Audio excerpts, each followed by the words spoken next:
Israeli ঘাঁটি লক্ষ্য করে ইরানের মিসাইল কিংবা ড্রোন হামলা। খবরটি অনেকের কাছে আনন্দের হলেও বিষাদের বিষবাষ্প থাকাটা অসম্ভব কিছু নয়। বন্ধুত্বের বয়ানে মুসলিমদের সাথে শত্রুতাও তাদের নতুন কোনো কৌশল নয়। ইবনু তাইমিয়াহ রাহিমাহুল্লাহ বলেন, ওয়াহাকাদা মুআওয়ানাতুহুম লিল ইয়াহুদি আমরুন শাহিরুন হাত্তা জাআলাহুমুন নাসু কাল হামির। অর্থাৎ মূলত ইহুদিদের প্রতি রাফেজি শিয়াদের পারস্পরিক সহযোগিতা খুবই স্বাভাবিক একটি বিষয়। এমনকি মানুষ তাদেরকে ইহুদিদের গাধা হিসেবে আখ্যায়িত করেছে। বন্ধু ভাবাপন্ন এসব শত্রুদের আরো কিছু বিভ্রান্তিকর ও বিকৃতির রুচির পরিচয় মিলবে আমাদের আজকের এই দ্বিতীয় পর্বের আলোচনায় ইনশাআল্লাহ। সাথে বরাবরই থাকছে তাদের বিপরীতে আমাদের সালাফগণের অবস্থান।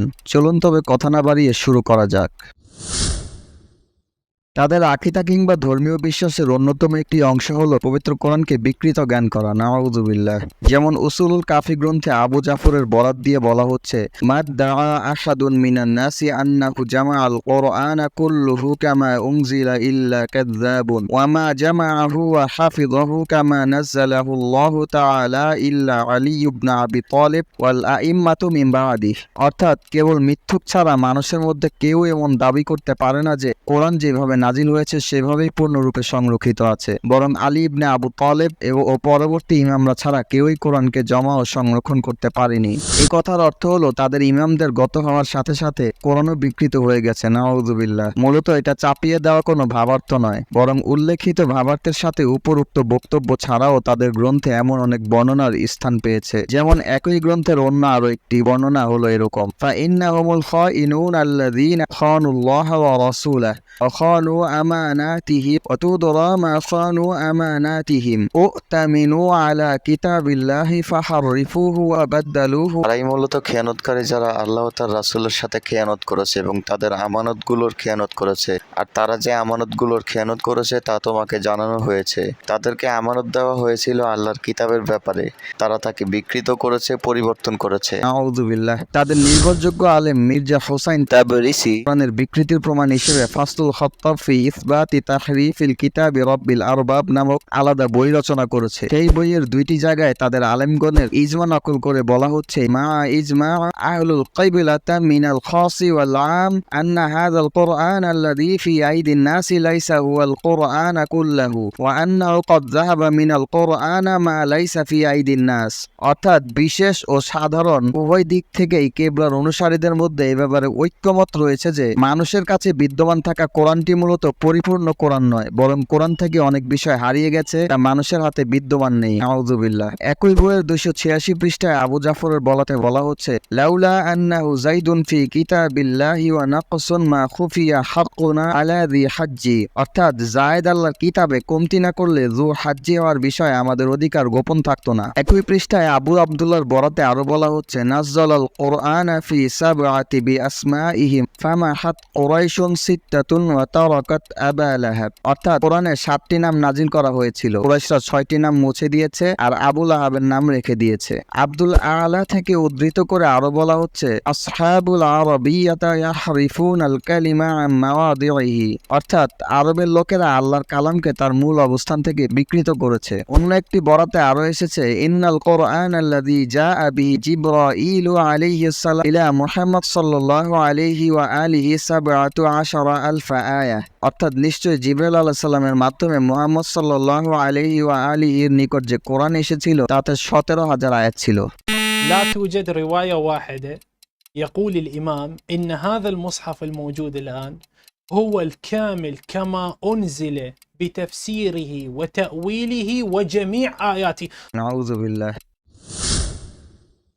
ইবনু তাইমিয়াহ রাহিমাহুল্লাহ বলেন, ওয়া ফুদ্দিলাতিল ইয়াহুদু ওয়ান নাসারা আলা রাফিদাতি বিখাসলাতাইন সুইলাতিল ইয়াহুদু মান খায়রু আহলি মিল্লাতিকুম ক্বালু আসহাবু মূসা ওয়া সুইলাতিন নাসারা মান খায়রু আহলি মিল্লাতিকুম ক্বালু হাওয়ারিয়ু ঈসা ওয়া সুইলাতির রাফিদাতু মান শাররু আহলি মিল্লাতিকুম ক্বালু আসহাবু মুহাম্মদ সাল্লাল্লাহু আলাইহি ওয়াসাল্লাম উমিরু বিইস্তিগফারি লাহুম ফাসাবাহুম। অর্থাৎ ইহুদি খ্রিস্টানদের বিশেষ দুইটি দিক থেকে রাফিজি শিয়াদের থেকে শ্রেষ্ঠ দেওয়া হয়েছে। ইহুদিদের যদি জিজ্ঞেস করা হয় তোমাদের ধর্মে কারা সর্বশ্রেষ্ঠ ব্যক্তি, তারা বলে মুসার সাথীরা। খ্রিস্টানদের যদি জিজ্ঞেস করা হয় তোমাদের ধর্মে কারা শ্রেষ্ঠ, তারা বলে ঈসার সাথীরা। আর রাফিজি শিয়াদের যদি জিজ্ঞেস করা হয় তোমাদের ধর্মে সবচেয়ে নিকৃষ্ট লোক কারা, তারা বলবে মুহাম্মদের সাহাবীরা, নাউযুবিল্লাহ। তাদেরকে বলা হয়েছে তাদের জন্য অর্থাৎ সাহাবীগণের জন্য ইস্তেগফার করতে, অথচ তারা গালি দিচ্ছে। মূলত তাদের গ্রন্থ অধ্যয়ন করলে সাহাবায়ে কেরামকে হেয় করার এমন অজস্র উদাহরণ পাওয়া যায়। যেমন তাদের প্রখ্যাত ইমাম বাকার আল মাজলিসি তার বাহারুল আনোয়ার গ্রন্থের 22তম খণ্ডে আবু জাফরের সূত্রে একটি বর্ণনা উল্লেখ করেছে, যেখানে বলা হচ্ছে কানান নাসু আহলুর রাদ্দা বা'দা নাবিয়্যিল্লাহ ইল্লা সালাসা ফাকুলতু ওয়া মানিস সালাসা ক্বালা আল মিকদাদ ওয়া আবু যার ওয়া সালমান আল ফারসি সুম্মা আরাফা উনাসুম বা'দা ইয়াসির। অর্থাৎ নবী সাল্লাল্লাহু আলাইহি ওয়াসাল্লামের মৃত্যুর পর তিনজন বাদে লোকদের অর্থাৎ সাহাবীরা সবাই মুরতাদ হয়ে যায়। বর্ণনাকারী বলছে আমি বললাম এই তিনজন কারা? তিনি বললেন মিকদাদ, আবু যর ও সালমান ফারসি, যা পরবর্তীতে মানুষ সহজে বুঝতে পেরেছে। নাউযুবিল্লাহ। একই বইয়ের অন্য আরেকটি বর্ণনায় আরো বলা হচ্ছে ইন্না রাসূলুল্লাহ সাল্লাল্লাহু আলাইহি ওয়াসাল্লাম লাম্মা কুবিদা সারা নাসু কুল্লুহুম আহলুল জাহিলিয়াতি ইল্লা আরবা'a আলিউন ওয়া মিকদাদুন ওয়া সালমান ওয়া আবু যর কুলতু ফাআম্মার ফাকালা ইন কুনতা তুরিদুল্লাযীনা লাম ইয়াদখুলুহুম শাইউন ফাউলাইস সালাসা। নিশ্চয় আল্লাহ রাসূল সাল্লাল্লাহু আলাইহি সাল্লামের প্রাণ হরণের পর চারজন বাদে প্রত্যেকেই অর্থাৎ প্রত্যেক সাহাবী জাহিলিয়াতের দিকে ঝুঁকে পড়ে। সেই চারজন হলো আলী, মিকদাদ, সালমান ও আবু যর। বর্ণনাকারী বলছে আমি বললাম আম্মারের ব্যাপারে কি বলেন? তিনি বললেন যদি তুমি জানতে চাও কারা তাদের অর্থাৎ জাহিলিয়াতে যারা প্রবেশ করেছে তাদের কোনো কিছুতেই অন্তর্ভুক্ত হয়নি, তবে তারা হলো তিনজন। নাউযুবিল্লাহ। শিয়াদের প্রখ্যাত আলেম মুর্তজা ফাইরুজ আবাদি তার সাবাআতু মিনাস সালাফ বইতে সাহাবায়ে কেরামকে রাসূলুল্লাহ সাল্লাল্লাহু আলাইহি ওয়াসাল্লামকে কষ্টদানকারী ও তাদের অধিকাংশকে মুরতাদ হিসেবে আখ্যায়িত করে তার উক্ত বইয়ের সূচনা করেছে। নাউযুবিল্লাহ। বাকের মাজলিসি তার বইয়ের 30তম খণ্ডে আমিরুল মুমিনিনের বরাত দিয়ে একটি বর্ণনা নিয়ে এসেছে। বলা হচ্ছে আরা আবু বকর আতিকান ফি সাতফিন নারি ইয়াশিরু ইলা বিয়াদিহি ইয়াকুলু ইস্তাগফির লি লা গফারাল্লাহু লা। আমি বহু পূর্বে আবু বকরকে জাহান্নামের সুদূর অন্ধকারে দেখেছি, যেখানে সে দুহাত প্রসারিত করে বলছে আমাকে ক্ষমা করে দাও। মূলত আল্লাহ তাকে কখনো ক্ষমা করবেন না। নাউযুবিল্লাহ। একই খণ্ডের 384 পৃষ্ঠায় আরো বলা হচ্ছে আবু বকর ও ওমর সানামান কুরাইশুন আল্লাযানি ইয়াবুদুনাহুমা। অর্থাৎ আবু বকর ও ওমর হলো কুরাইশদের দুটি মূর্তি যাদের তারা পূজা করত। নাউযুবিল্লাহ। 381 পৃষ্ঠায় বলা হচ্ছে কুনতু মাআহু আলাইহিস সালাম ফি বা'দ খলাওয়াতি ফাকুলতু ইন্না লি আলাইকা হাক্কুন আলা তুখবিরুনি আন হাযা আর-রাজুলাইন আন আবি বকর ওয়া ওমর ক্বালা কাফিরানি কাফিরুন মান আহাব্বাহুমা। অর্থাৎ আমি তার সাথে কিছু বিষয় একান্ত কথাবার্তা বলছিলাম। আমি বললাম নিশ্চয়ই আপনার নিকট আমার জন্য সত্যের সন্ধান রয়েছে, আপনি কি আমাকে আবু বকর ও ওমর এই দুই ব্যক্তি সম্পর্কে কিছু বলবেন না? তিনি বললেন তারা দুজনেই কাফের, তারাও কাফের যারা এই দুজনকে ভালোবাসে। নাউযুবিল্লাহ। তাদের বই থেকে এমন আরো হাজারো বর্ণনা উল্লেখ করা যেতে পারে যা সাহাবায়ে কেরামের ব্যাপারে অতীব নিকৃষ্ট হেয়করণ, গালিগালাজ ও সম্মানহানিতায় পরিপূর্ণ, যার অনেক কিছু হয়তো আমরা মুখেও আনতে সক্ষম হব না। নাউযুবিল্লাহ। أشهد أن أبا بكر وعمر أشهد أن أبا بكر وعمر وعثمان وعثمان وعائشة وحفصة وعائشة وحفصة في النار. في النار. فما حكم من يترضى على أبي بكر وعمر وعثمان وعائشة؟ كافر، مشرك، ملحد، زنديق، مستحق للعنة، وفي نار جهنم. নাউযুবিল্লাহ। মূলত এটিও তাদের জঘন্যতম আকীদার অন্যতম একটি অংশ, যা সুকৌশলে মুসলিমদের ভিতরে প্রচার ও প্রসার ঘটানো হয়েছে এবং বহু মুসলিমকে বিভ্রান্তির মাঝে ঠেলে দেওয়া হয়েছে। প্রথমে আমরা জানবো পাক পাঞ্জাতন মূলত কি। উইকিপিডিয়া আমাদের জানাচ্ছে পাক পাঞ্জাতন শব্দের অর্থ হলো পবিত্র পাঁচজন, আহলে বাইতের পাঁচজন সদস্য তথা হযরত ফাতেমা, তার স্বামী হযরত আলী, এদের দুই পুত্র হযরত হাসান ও হযরত হোসাইন এবং রাসূলুল্লাহ সাল্লাল্লাহু আলাইহি সাল্লাম। এই পাঁচজন পবিত্র ব্যক্তিকে একত্রে বলা হয় পাক পাঞ্জাতন। রাসূলুল্লাহ সাল্লাল্লাহু আলাইহি সাল্লামের সৃষ্টির শ্রেষ্ঠ, আর আহলে বাইত তার থেকে পৃথক নন, তারা রাসূলুল্লাহ সাল্লাল্লাহু আলাইহি সাল্লামের অবিচ্ছিন্ন অংশ। তাই পাক পাঞ্জাতন ও সৃষ্টির শ্রেষ্ঠ। মূলত এটা উইকিপিডিয়ার নিজস্ব দাবি নয়, বরং শিয়া বিষয়ক ওয়েবসাইট উইকিশিয়াতে প্রায় একই দাবি উত্থাপন করা হয়েছে, যার অর্থ করলে দাঁড়ায় আসহাবুল কিসা এর মূলে হলো রাসূল মুহাম্মদ সাল্লাল্লাহু আলাইহি সাল্লাম, আলী ইবনে আবু তালেব, ফাতেমা, হাসান ও হোসাইন আলাইহিস সালাম। পবিত্র আয়াত অনুযায়ী আল্লাহ রাসূল সাল্লাল্লাহু আলাইহি সাল্লাম তাদেরকে কিসা কিংবা একই কাপড়ের অন্তর্ভুক্ত করেছেন। এই পাঁচজনকে মূলত অন্যভাবে আসহাবুল কিসা, আলী ইবাদ বা পাক পাঞ্জাতন বলা হয়। এইভাবে তারা পাঁচজন মিলে মূলত একজন, যাদের মর্যাদা সকলের শীর্ষে, আর তারা আল্লাহর নিকট সবচাইতে সম্মানিত ও পবিত্র সৃষ্টি হিসেবে গণ্য। এইভাবে তারাও হলেন সর্বশ্রেষ্ঠ মানুষ। কুরআনী তার গ্রন্থে এই কথার পুনরাবৃত্তি করে বলছে, কানা আলিয়ুন হাসান ওয়া হুসাইন ওয়া ফাতিমাতু ফাআদখালাহুম রাসূলুল্লাহি তাহতাল কিসাই ফি বাইতি উম্মে সালামা। অর্থাৎ উম্মে সালামার ঘরে অবস্থানের সময় আল্লাহ রাসূল সাল্লাল্লাহু আলাইহি সাল্লাম আলী, হাসান, হুসাইন ও ফাতেমাকে একই কাপড়ের নিচে অন্তর্ভুক্ত করেছিলেন। এই থিওরির অন্যতম একটি প্রধান দাবি হলো নবী সাল্লাল্লাহু আলাইহি ওয়াসাল্লামের নূর বিষয়ক তত্ত্ব। যেমন বাহরুল আনোয়ার গ্রন্থের 54তম খণ্ডের একটি বর্ণনা এরকম, যেখানে জাবের রাদিয়াল্লাহু আনহু এর নাম দিয়ে বলা হচ্ছে, কুলতু লি রাসূলিল্লাহি সাল্লাল্লাহু আলাইহি ওয়া আলিহি আউয়ালা শাইউন খালাকাল্লাহু তাআলা মা হুয়া ফাকালা নূরি নাবিয়িকা ইয়া জাবির খালাকাহুল্লাহু সুম্মা খালাকা মিনহু কুল্লা খায়র। অর্থাৎ আমি আল্লাহর রাসূল সাল্লাল্লাহু আলাইহি ওয়াসাল্লামকে বললাম, মহান আল্লাহ প্রথমে যে বস্তুটি সৃষ্টি করেছিলেন তা কি ছিল? তিনি বললেন, হে জাবের, তা ছিল তোমার নবীর নূর, যা আল্লাহ সৃষ্টি করেছিলেন। অতঃপর তা থেকে প্রতিটি উত্তম বস্তু সৃষ্টি করলেন।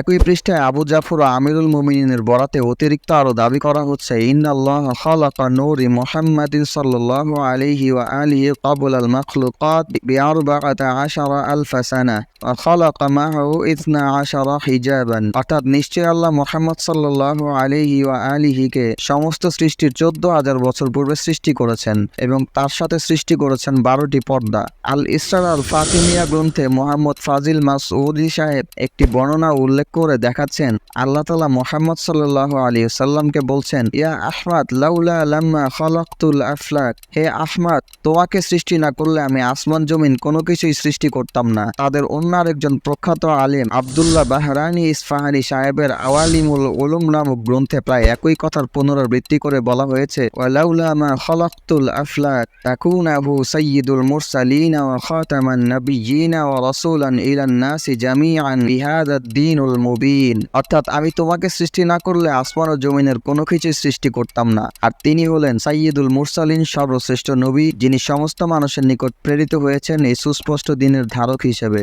একই পৃষ্ঠার আরো একটি বর্ণনা এরকম, যেখানে দেখানো হচ্ছে আল্লাহ তাআলা উক্ত পাঁচজন পবিত্র সত্তা তথা পাক পাঞ্জাতনের ব্যাপারে আদম আলাইহিস সালামকে বলছেন, হাউলাই খামসাতা মিন ওয়ালাদা লাউলাহুম মা খালাকতুকা লাউলাহুম মা খালাকতুল জান্নাতা ওয়ান নার ওয়ালাল আরশা ওয়ালাল কুরসি ওয়ালাস সামাআ ওয়ালাল আরদা ওয়ালাল মালাইকাতা ওয়ালাল ইনসা ওয়ালাল জিন্না। অর্থাৎ এই পাঁচজন হলো তোমারই সন্তান। যদি তারা সৃষ্টি না হতো তবে তোমাকেও সৃষ্টি করতাম না, যদি তারা না হতো তবে জান্নাত জাহান্নামও সৃষ্টি করতাম না, এবং আরশ, কুরসি, আসমান, জমিন, ফেরেশতা, মানুষ ও জিনও সৃষ্টি করতাম না। মূলত পবিত্র কোরআন কখনই বিকৃত হবার নয়, কেননা মহান আল্লাহ ওয়াদা করেছে, ইন্না নাহনু নাযালনা যিকরা ওয়া ইন্না লাহু লাহাফিযুন। অর্থাৎ নিশ্চয়ই আমি কোরআন নাজিল করেছি আর আমি এর হেফাজতকারী। তাই সালাফগণ একমত যে পবিত্র কোরআনের বিকৃত জ্ঞানকারী, এমনকি একটি হরফকে অস্বীকারীও কাফের। আব্দুল্লাহ ইবনে মাসউদ রাদিয়াল্লাহু আনহু বলেন, ওয়া মান কাফারা বিআয়াতিন মিনাল কুরআনি ফাকাদ কাফারা বিহি কুল্লাহ।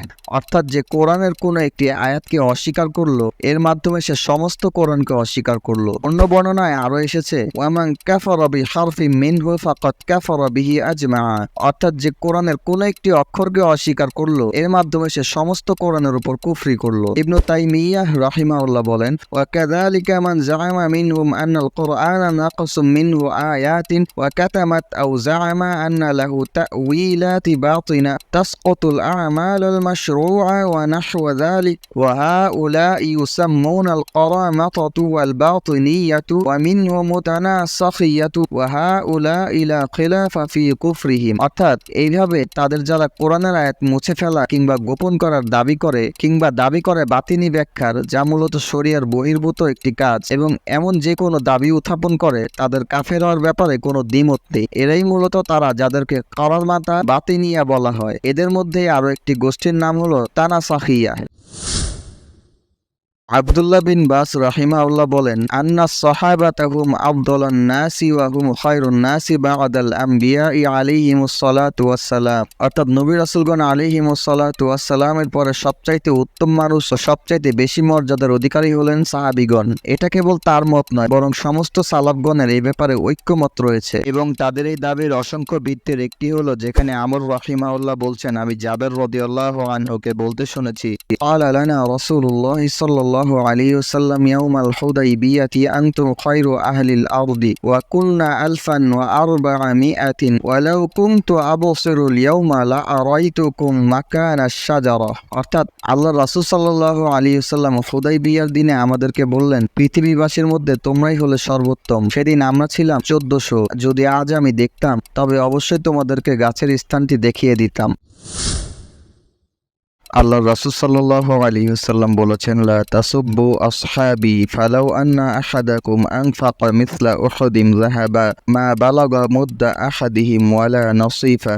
অর্থাৎ তোমরা আমার সাহাবীদেরকে গালি দিও না। তোমাদের কেউ যদি উহুদ পরিমাণ স্বর্ণ আল্লাহর রাস্তায় ব্যয় করো, তবুও তাদের কারো এক মুদ কিংবা অর্ধেক মুদ দানের সওয়াবের মর্যাদায় পৌঁছাতে পারবে না।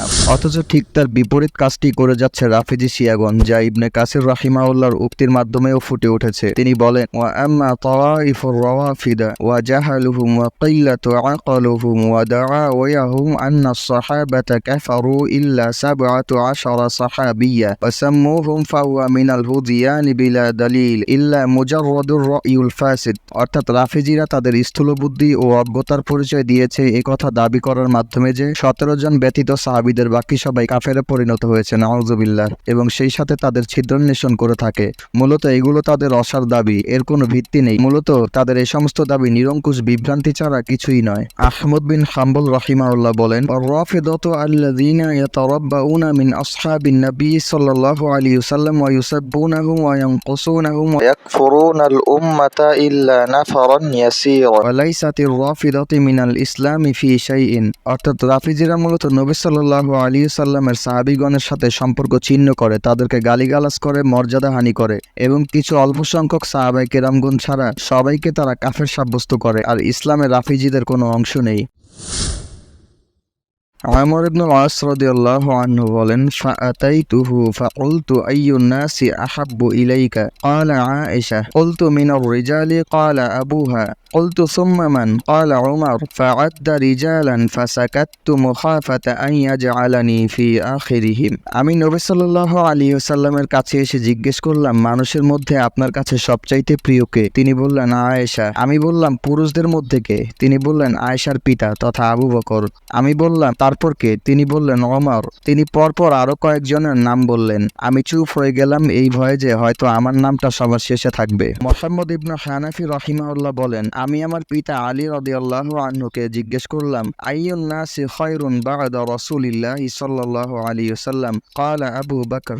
قلت ثم من؟ قال ثم عمر خشيت أن يقول عثمان قلت ثم أنت قال ما أنا إلا رجل من المسلمين। অর্থাৎ আল্লাহর রাসূল সাল্লাল্লাহু আলাইহি ওয়াসাল্লামের পর সবচাইতে উত্তম কে? তিনি বললেন, আবু বকর। আমি বললাম, তারপর কে? তিনি বললেন, উমর। আমি ভয় পেলাম তিনি হয়তো এরপর ওসমান রাদিয়াল্লাহু আনহুর নাম বলবেন, তাই আমি বললাম, আপনি? তিনি বললেন, আমি তো কেবল মুসলিমদেরই একজন। আলী রাদিয়াল্লাহু আনহু এর মর্যাদা সংক্রান্ত বিষয়ে আমরা আহলে বাইত নামক আকীদা পর্বে আরো কথা বলবো ইনশাআল্লাহ। ভিডিও দীর্ঘায়িত হওয়ার আশঙ্কায় আলোচনা এতটুকুতেই স্থগিত রাখলাম।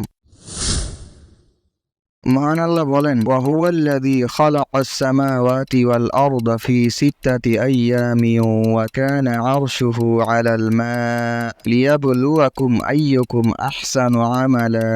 অর্থাৎ তিনি সৃষ্টি করেছেন আসমান ও জমিন 6টি আইয়ামে, আর আরশ ছিল পানির উপরে। সৃষ্টি করেছেন এই জন্য যেন তোমাদেরকে পরীক্ষা করেন কে তোমাদের মধ্যে কর্মে সর্বোত্তম। রাসূলুল্লাহ সাল্লাল্লাহু আলাইহি ওয়াসাল্লাম বলেছেন, কাতাবাল্লাহু মাকাদিরাল খালাইকি ক্বাবলা আন ইয়াখলুকা السماوات والأرض ب50 ألف سنة قال وعرشه على الماء। অর্থাৎ আল্লাহ তাআলা আসমান ও জমিন সৃষ্টির 50,000 বছর পূর্বেই সমস্ত সৃষ্টির তাকদীর লিখে রেখেছেন। রাসূলুল্লাহ সাল্লাল্লাহু আলাইহি ওয়াসাল্লাম বলেন, আর তখন আরশ ছিল পানির উপরে। কোরআন ও সুন্নাহ থেকে প্রাপ্ত এমন বেশ কিছু দলিলের ভিত্তিতে আহলুল ইলমগণের অনেকেই এই ব্যাপারে একমত যে সর্বপ্রথম সৃষ্টি হলো আরশ ও পানি। তবে এর মধ্যে কোনটি আগে সেই বিষয়ে একাধিক মত পরিলক্ষিত হয়। যেমন বিভিন্ন প্রমাণ একত্রিত করার পর ইবনু তাইমিয়াহ রাহিমাহুল্লাহ বলেন, ফাহাদা ইয়াদুল্লু আলা আন্নাহু কদরুন ইযা কানা আরশুহু আলাল মা ফাকানা আল আরশু মাওজুদান মাখলুকান ইনদা তাকদীর লাম ইউজাদু বা'দা। অর্থাৎ এটিও একটি প্রমাণ যে তাকদীর যখন লেখা হয়েছে তখন আল্লাহর আরশ ছিল পানির উপরে, অর্থাৎ আরশই হলো সেই মাখলুক তাকদীর লেখনের সময় যার অস্তিত্ব ছিল, এছাড়া অন্য কিছু সৃষ্টি করা হয়নি। একইভাবে ইবনে রজব হাম্বলি রাহিমাহুল্লাহ আরো কিছু দলিল প্রমাণ একত্রিত করার পর বলছেন, ইয়াদুল্লু আলা আন্নাল মা'a আসলু জামিউল মাখলুকাত ওয়া মাদ্দাতিহা ওয়া জামিউল মাখলুকাত খুলিকাত মিনহু। অর্থাৎ এই বক্তব্যগুলোর মাধ্যমে প্রমাণিত হয় যে পানি হলো সমস্ত সৃষ্টির মৌলিক উপাদান এবং তা থেকে সৃষ্টি করা হয়েছে অন্যান্য সৃষ্টি। তবে কেউ কেউ কলমের কথাও বলেছেন, কেননা আল্লাহ রাসূল সাল্লাল্লাহু আলাইহি ওয়াসাল্লাম বলেছেন, ইন্না আউওয়ালা মা খালাকাল্লাহুল কলম ক্বালা লাহু উকতুব ক্বালা রাব্বি ওয়া মাযা আকতুব ক্বালা উকতুব মাকাদির কুল্লি শাইইন হাত্তা তাকুমাস সাআ। নিশ্চয়ই আল্লাহ সর্বপ্রথম কলমকে সৃষ্টি করে বললেন লেখো। সে বলল, হে আমার রব, কি লিখব? তিনি বললেন, কিয়ামত সংঘটিত হওয়া পর্যন্ত সবকিছুর তাকদীর লেখো। তবে এই হাদিসের অর্থ সম্পর্কে সালেহ আল মুনাজ্জিদ রাহিমাহুল্লাহ বলেন, ফাসসাহিহু আন্নাল কলমা মাখলুকুন বা'দাল আরশ ওয়া ইয়াকুনু কওলুহু ফিল হাদিসি ফাআউওয়ালা মা খালাকাল্লাহুল কলমা ক্বালা লাহু উকতুব ইয়ানি হিনা খালাকাল্লাহুল কলমা ফাতাকুনা মা হুনা মাসদারিয়া ওয়া লাইসাত মাওসুলা। অর্থাৎ এই কথাই বিশুদ্ধ যে আরশ সৃষ্টি হওয়ার পরেই কলমের সৃষ্টি। তবে যে হাদিসে বলা হচ্ছে মহান আল্লাহ সর্বপ্রথম কলমকে সৃষ্টি করে বললেন লিখো, এর মানে হলো যখনই আল্লাহ কলমকে সৃষ্টি করলেন তখনই তাকে এই আদেশ করলেন। মূলত এখানে মা অব্যয়টি হুনা শব্দের প্রায়োগিক অর্থে ব্যবহৃত হয়েছে, মূল অর্থে নয়। এই বিষয়ে একজন লোক শাইখ আব্দুল্লাহ বিন মুহাম্মদ আল গুনাইমান রাহিমাহুল্লাহকে প্রশ্ন করলেন, হাদিসুন আউওয়ালা মা খালাকাল্লাহু নূরি নাবিয়্যিকা রাওয়াহু আব্দুর রাজ্জাক ফি কিতাবিহি ফাহাল হুয়া সহিহুন। অর্থাৎ মুসান্নাফে আব্দুর রাজ্জাকে বর্ণিত একটি হাদিস যেখানে বলা হচ্ছে, হে জাবের, সর্বপ্রথম সৃষ্টি করা হয়েছে তোমার নবীর নূর, এই হাদিসটি কি সহিহ? তিনি তার উত্তরে বললেন, হাদা হাদিসুন মাউদু, অর্থাৎ এই হাদিসটি সম্পূর্ণ বানোয়াট। নাসিরউদ্দিন আলবানী রাহিমাহুল্লাহ বলেন, হাদা হাদিসুন লাইসা লাহু আসলুন ফি উম্মাহাতিল কিতাবিস সিত্তাতিল মাশহুরা ওয়ালা সিত্তিন আল মা'রুফাতা ইনদা আহলুল হাদিসি ওয়ালা গায়রিহা মিম্মা ইয়াবলুগুল মিআতি মিনাল কিতাব ফাহাদাল হাদিসু লাইসা লাহু আসলুন ইল্লা ফি ইযহানুল জাহালি মিনাল্লাযিনা ইত্তাখাযু মাদিহুন নাবিয়্য সাল্লাল্লাহু আলাইহি ওয়া আলিহি ওয়া সাল্লাম বিল হাক্কি ওয়াল বাতিলি মাহানাতুন ইয়াঈশুনা মিন ওয়ারাইহা। ছয়টি প্রসিদ্ধ মৌলিক হাদিস গ্রন্থের কোনটিতে এর কোনো অস্তিত্ব নেই এবং আহলুল হাদিসদের নিকট হতে প্রসিদ্ধ আরো 60টি গ্রন্থ সহ অন্যান্য আরো শখানেক হাদিস গ্রন্থের কোনটিতে এমন কোন হাদিসের সন্ধান পাওয়া যায় না। সুতরাং যারা নবী সাল্লাল্লাহু আলাইহি ওয়াসাল্লামের প্রশংসা জ্ঞাপনে সত্য মিথ্যার সংমিশ্রণ ঘটায়, এটি কেবলই সেই মূর্খদের মস্তিষ্ক প্রসূত বক্তব্য, মূলত এর কোনো ভিত্তি নেই, তারা মূলত উল্টো পথে চলছে। নবী সাল্লাল্লাহু আলাইহি ওয়াসাল্লামকে সৃষ্টি না করলে কিছুই সৃষ্টি হতো না মর্মে বেশ কিছু বর্ণনা মুআজামুল আওসাত, বাইহাকির দালাইলুন নবুওয়া, মুস্তাদরাক হাকিম সহ বেশ কিছু গ্রন্থে বিদ্যমান আছে। তবে উক্ত বর্ণনাগুলোর কোনটি বিশুদ্ধ সূত্রে প্রমাণিত নয়। যেমন ইমাম বাইহাকি রাহিমাহুল্লাহ উক্ত বর্ণনা উল্লেখ করার পর নিজেই বলছেন, তাফাররাদা বি আব্দুর রহমান ইবনে যায়েদ ইবনে আসলামা মিন হাদাল ওয়াজহি আনহু ওয়া হুয়া দাঈফুন। অর্থাৎ এই মর্মে কেবল আব্দুর রহমান বিন যায়েদ বিন আসলাম থেকে একক বর্ণনা পাওয়া যায়, আর তিনি মূলত দুর্বল বর্ণনা। একইভাবে ইমাম তাবরানী রাহিমাহুল্লাহ উক্ত বর্ণনা উল্লেখ করার পর বলছেন, লাম ইয়ারুই হাদাল হাদিস আন যায়েদ ইবনে আসলামা ইল্লা ইবনুহু আব্দুর রহমানি ওয়ালা আন ইবনিহি ইল্লা আব্দুল্লাহ ইবনে ইসমাঈল আল মাদানী ওয়ালা ইউরওয়া আন উমর ইল্লা বিহাদাল ইসনাদ। অর্থাৎ এই হাদিসটি যায়েদ বিন আসলাম থেকে তার ছেলে আব্দুর রহমান ছাড়া কেউ বর্ণনা করেনি এবং তার ছেলের কাছ থেকে আব্দুল্লাহ ইবনে ইসমাঈল আল মাদানী ছাড়া কেউ বর্ণনা করেনি। আর এই সনদ ছাড়া অন্য কোন সনদে ওমর রাদিয়াল্লাহু আনহু থেকে অন্য কোনো বর্ণনা পাওয়া যায়নি। ইবনু তাইমিয়াহ রাহিমাহুল্লাহ বলেন, মান ক্বালা ইন্নাল্লাহা খালাকা মিন আজলিহিল আলামা ওয়া ইন্নাহু লাউলাহু লামা খালাকা আরশান ওয়ালা কুরসিয়ান ওয়ালা সামাআন ওয়ালা আরদান ওয়ালা শামসা ওয়ালা কামারান লাকিন হাদা হাদিসান আনিন নবী সাল্লাল্লাহু তাআলা আলাইহি ওয়াসাল্লাম লা সহিহান ওয়ালা দাঈফান ওয়ালা ইয়ানকুলহু আহাদুম মিন আহলিল ইলমি বিল হাদিসি আনিন নবী সাল্লাল্লাহু তাআলা الله عليه وسلم بل ولا يعرف عن الصحابة بل هو كلام لا يدرى قائله। অর্থাৎ আল্লাহ মুহাম্মদ সাল্লাল্লাহু আলাইহি ওয়াসাল্লামকে সৃষ্টি করার সময় সবকিছু সৃষ্টি করেছেন এমন কথা যারা বলে কিংবা যারা বলে তিনি সৃষ্টি না হলে আরশ, কুরসি, আসমান, জমিন, সূর্য, চন্দ্র কিছুই সৃষ্টি হতো না, মূলত এমন কোন হাদিস নবী সাল্লাল্লাহু আলাইহি ওয়াসাল্লাম থেকে সহিহ কিংবা দুর্বল কোন সূত্রেই তা প্রমাণিত নয়। প্রাজ্ঞ হাদিস বিশারদগণের কেউ এ বিষয়ে নবী সাল্লাল্লাহু আলাইহি ওয়াসাল্লাম থেকে কোনো কিছু উল্লেখ করেননি, এমনকি সাহাবায়ে কেরামগণ থেকেও এমন কিছু জানা যায়নি, বরং এটা এমন লোকদের কথা যারা তাদের বক্তব্যের ব্যাপারে জ্ঞান রাখে না। মূলত শিয়াগণ পাক পাঞ্জাতনের আকীদা প্রমাণ করতে একটি আয়াতকে খুব বেশি ব্যবহার করে, যেখানে মহান আল্লাহ বলছেন অরনা ফি বুয়ুতিকুন্না ওয়ালা তাবাররাজনা তাবাররুজাল জাহিলিয়াতিল উলা ওয়া আকিমনাস সালাতা ওয়া আতিনাজ যাকাতা ওয়া আতি'নাল্লাহা ওয়া রাসূলা ইন্নামা ইউরিদুল্লাহু লিইয়ুযহিবা আনকুমুর রিজসা আহলাল বাইতি ওয়া ইউতাহহিরাকুম তাতহীরা। অর্থাৎ তোমরা তোমাদের গৃহাভ্যন্তরে অবস্থান করবে, প্রাক জাহিলি যুগের প্রদর্শনীর মতো নিজেদেরকে প্রদর্শন করবে না, তোমরা সালাত আদায় করো, যাকাত দাও, আল্লাহ তার রাসূলের আনুগত্য করো। হে আহলুল বাইত, আল্লাহ তো চান তোমাদের থেকে অপবিত্রতা দূর করতে এবং সম্পূর্ণরূপে পবিত্র করতে, কিন্তু লক্ষ্য করলে দেখবেন তাদের এই পাক পাঞ্জাতনের লিস্টে আল্লাহ রাসূল সাল্লাল্লাহু আলাইহি ওয়াসাল্লামের স্ত্রীদের কথা নেই, অথচ আয়াতটি শুরুই হয়েছে আল্লাহ রাসূল সাল্লাল্লাহু আলাইহি ওয়াসাল্লামের স্ত্রীদের প্রতি নির্দেশ প্রদান করে। যেমন ইমাম তাবারী রাহিমাহুল্লাহ বলেন, আল্লাহু তাআলা যিকরাহু নাহা নিসাইন নবী সাল্লাল্লাহু আলাইহি ওয়াসাল্লাম আন ইয়াতাবাররাজনা তাবাররুজাল জাহিলিয়াতিল উলা। অর্থাৎ মহান আল্লাহ নবী সাল্লাল্লাহু আলাইহি ওয়াসাল্লামের স্ত্রীগণকে নিষেধাজ্ঞা প্রদান করে বলছেন তারা যেন প্রাক জাহিলি যুগের প্রদর্শনীর মতো প্রদর্শন না করে। সুতরাং তাদের পাক পাঞ্জাতনের এই বিশ্বাস যে বিভ্রান্তিকর তার বলার অপেক্ষা রাখে না, বরং পবিত্রকরণের এই ঘোষণা যে আরো ব্যাপক তা ভালোভাবেই বোঝা যাচ্ছে, যা আমাদের পরবর্তী পর্বে আরো বিস্তারিত উঠে আসবে ইনশাআল্লাহ। এছাড়াও উক্ত মতবাদের মাধ্যমে নবী সাল্লাল্লাহু আলাইহি ওয়াসাল্লামের সমমর্যাদায় দাঁড় করানোর দুঃসাহস দেখানো হয়েছে, আদম আলাইহিস সালামের মর্যাদাকে খাটো করা হয়েছে, আবু বকর, ওমর, ওসমান রাদিয়াল্লাহু আনহু এর মর্যাদাকে নিচু দেখানো সহ পরোক্ষভাবে অন্যান্য সাহাবীগণের প্রতি বিদ্বেষ দেখানো হচ্ছে। নবীদের বাইরে অন্যদেরও ইসামাত তথা নিষ্পাপত্ব দাবি করা হচ্ছে, যার কোনো ভিত্তি নেই, যা আমাদের বিগত পর্বে কিছুটা আলোকপাত করেছি। এছাড়াও এই নূরতত্ত্বের থিওরির মাধ্যমে নবী সাল্লাল্লাহু আলাইহি ওয়াসাল্লামের মানুষ হওয়ার বিষয়টিকে প্রকারান্তরে অস্বীকার করা সহ হরেক রকম বিভ্রান্তি এতে বিদ্যমান রয়েছে। আমাদের সালাফগণ এই কথার সাথে একমত যে আল্লাহ রাসূল সাল্লাল্লাহু আলাইহি ওয়াসাল্লাম আলী, ফাতেমা, হাসান ও হোসেন রাদিয়াল্লাহু আনহুম আজমাইনকে একই কাপড়ের নিচে অন্তর্ভুক্ত করেছিলেন, যাদেরকে আহলুল কিসা বলা হয়ে থাকে, এবং তারা তাদেরও অন্তর্ভুক্ত যাদের থেকে মহান আল্লাহ অপবিত্রতা দূর করতে এবং গুনাহ থেকে পবিত্র রাখতে চান বলে ঘোষণা দিয়েছেন, কেননা একাধিক বিশুদ্ধ হাদিস তার প্রমাণ বহন করে। যেমন আয়েশা রাদিয়াল্লাহু আনহা বলেন, খরাজান নবী সাল্লাল্লাহু আলাইহি ওয়াসাল্লাম গাদাতান ওয়া আলাইহি মিরতুন مرحل من شعر الأسود فجاء الحسن بن علي فأدخله ثم جاء الحسين فأدخل معه ثم جاءت فاطمة فأدخلها ثم جاء علي فأدخله ثم قال إنما يريد الله ليذهب عنكم الرجس أهل البيت ويطهركم تطهيرا।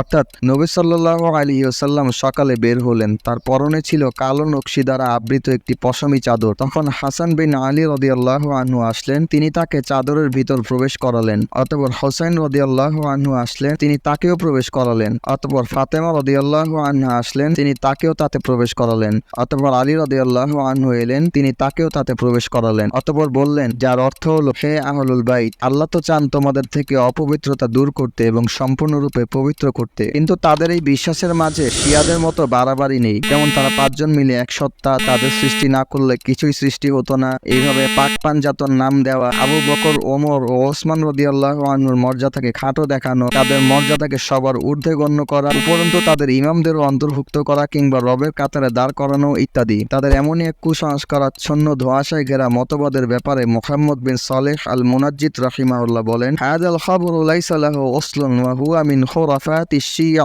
আকাযিবাহুম ইয়াতানাকালুনাহু ফি কুতুবিহিম ওয়া ক্বাদ বিল গাওয়াফিল কিযব فقالوا لولا النبي صلى الله عليه وسلم لما خلقت الأفلاك ولولا عليا رضي الله عنه لما خلق النبي صلى الله عليه وسلم ولولا فاطمة رضي الله عنها لما خلق عليا। অর্থাৎ আমি নবী সাল্লাল্লাহু আলাইহি সাল্লামকে সৃষ্টি না করলে কিছুই সৃষ্টি করতাম না, আর আলী রাদিয়াল্লাহু আনহুকে সৃষ্টি না করলে নবী সাল্লাল্লাহু আলাইহি সাল্লামকে সৃষ্টি করতাম না, আর ফাতেমা রাদিয়াল্লাহু আনহাকে সৃষ্টি না করলে আলীকে সৃষ্টি করতাম না। তাদের এই সমস্ত সংবাদ কিংবা দাবির কোনো ভিত্তি নেই, বরং এগুলো শিয়াদের কুসংস্কার, তাদের তৈরিকৃত মিথ্যাচার, যা তাদের বইগুলোতে বারংবার উল্লেখ হয়েছে। এই মিথ্যার মাধ্যমে তারা বিভ্রান্তির সাগরে ডুবে গিয়েছে। আবার একইভাবে তারা এও বিশ্বাস করেন যে এই পবিত্রকরণ কেবল আহলুল কিসায়ের জন্য খাস নয়, বরং তা আরো কিছু ব্যাপকতা আছে। যেমন আমরা একটু আগেই দেখলাম পবিত্রকরণের এই অন্তর্ভুক্তিতে নবী সাল্লাল্লাহু আলাইহি সাল্লামের স্ত্রীরাও বিদ্যমান। ইবনু তাইমিয়াহ রাহিমাহুল্লাহ বলেন,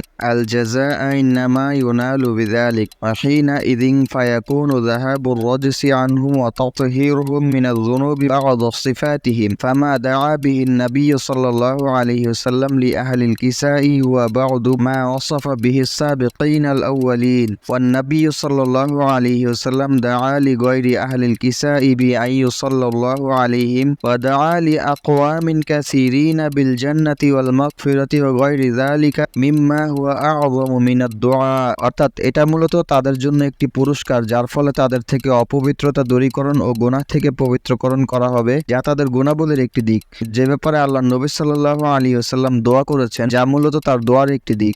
আর একই পুরস্কারের কথা সবচাইতে অগ্রগামী ও প্রথম ধারার জান্নাতীদের ব্যাপারে বর্ণিত হয়েছে। এছাড়াও নবী সাল্লাল্লাহু আলাইহি ওয়াসাল্লাম আহলুল কিসা ছাড়াও অন্য অনেকের জন্য দোয়া করেছেন যেন আল্লাহ তাদের প্রতি রহমত বর্ষণ করেন, এবং দোয়া করেছেন যেন তারা মহান আল্লাহর জান্নাত ও ক্ষমা লাভ করতে পারে, এবং এমন আরো অনেক কিছু, যা ছিল তার দোয়ার সবচাইতে বড় দিক। অন্যত্র তিনি আরো বলেন, ওয়াহাদাল হাদিসু কদ শারাকাহু ফিহি ফাতিমাতু ওয়া হাসানুন ওয়া হুসাইনুন রাদিয়াল্লাহু আনহুম ফালাইসা হুয়া মিন খাসাইসি। অর্থাৎ এই হাদিস ফাতেমা, হাসান, হুসাইন ও আলী রাদিয়াল্লাহু আনহুমকে অন্তর্ভুক্ত করে, কিন্তু তা কেবল এই ক্ষেত্রে খাস নয়। বিগত পর্বের মতো এই পর্বে আমরা শিয়াদের বেশ কিছু বিভ্রান্তিমূলক বিশ্বাসের সন্ধান পেলাম এবং জানতে পারলাম তাদের বিপরীতে আমাদের সালাফদের অবস্থান। তবে এই বিভ্রান্তিকে হিংসা, রাগ কিংবা জিজ্ঞাসা দিয়ে নয়, বরং দূর করার চেষ্টা করতে হবে ভালোবাসা দিয়ে, তার কল্যাণকামী হয়ে, যেমনটি করেছিলেন আমাদের প্রিয় নবী মুহাম্মদ সাল্লাল্লাহু আলাইহি ওয়াসাল্লাম এবং তার সাহাবায়ে কেরামগণ। তবে যাচাইকরণের এই আওতায় থাকতে হবে আপনার আমার ঈমানটাও। নিজের অজান্তেই আবার ঈমানের খোলসে কুফর খরিদ করলাম না তো।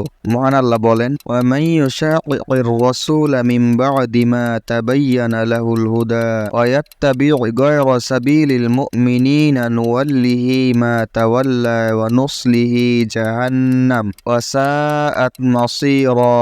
অর্থাৎ আর যে রাসূলের বিরোধিতা করলো তার কাছে হেদায়েত স্পষ্ট হওয়ার পর এবং মুমিন তথা সাহাবীগণের অনুসৃত পথের বিপরীতে চলল, তার মুখকে আমি সেদিকেই ঘুরিয়ে দিব যেদিকে সে মুখ ফিরিয়েছে, আর তাকে নিক্ষেপ করব জাহান্নামে। আর কতই না মন্দ সেই আবাস। সুবহানাকা আল্লাহুম্মা বিহামদিকা আশহাদু আল্লা ইলাহা ইল্লা আনতা আস্তাগফিরুকা ওয়া আতুবু ইলাইক।